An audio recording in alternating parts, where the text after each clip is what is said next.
As a Christian, I consider Jesus a prophet, but he's a prophet of the one God. There's not several. As a Christian, I worship Allah. In the Quran, they ask Allah, through Muhammad, how they should pray. And here's one of many creeds in the Quran. We believe in God and in what was sent down to us and what was sent down to Abraham, Ishmael, Isaac, Jacob, and the 12 tribes, and what was given to Moses, Jesus, and all the prophets by the Lord. We make no distinction between any of them, and we devote ourselves to him in all of them. That's a very inclusive creed. The narrow definers of Judaism sometimes say that the chosen people are the circumcised, and narrow believers in Christianity sometimes say that the chosen people are the baptized. But the Quran says God's chosen people are all the monotheists from the beginning of the creation. And when we think of the succession of prophets, they're given great praise. Muhammad praises Moses. In some ways, the most important prophet before Muhammad, though they're all directly from God, it's Jesus. Jesus is given a bigger accreditation than other prophets. John the Baptist is made a prophet so that he can prophesy Jesus. Mary, his mother, is the only woman named in the Quran. No wife of Muhammad is named. There's no Adam and Eve. There's Adam and spouse.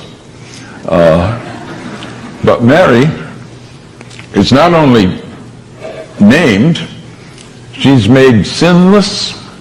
She conceives Jesus in virgin birth. She is tremendously honored. So one asks, if this is such an inclusive founding document of the religion, what is it that people object to? It's pretty easy to misrepresent Islam because so few have read the Quran. This book I published is a product of my shame. I was embarrassed. After 9/11, I was talking with a group of friends, academic friends, and we were wondering, is this really an Islamic event, the 9/11 attack? And at some point, people asked, well, who here has read the Quran? None of us had. And a friend of mine said, not even you, Gary? I thought you were a student of religion.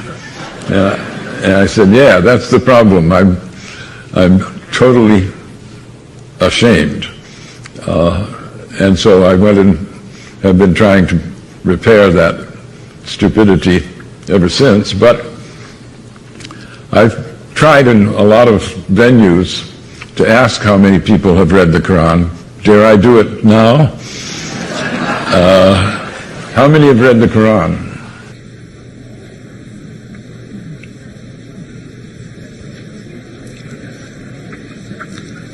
A minority, certainly. Well, I don't want to shame you, but I do. I think we should all be ashamed. We're throwing our weight around in a world where almost a quarter of the population are Muslims. And not to know, how can you say the Islamic State is a false construct if you don't know what true Islam is. One can only hope that more people will use freedom to do things like read the Quran rather than hate the Muslims.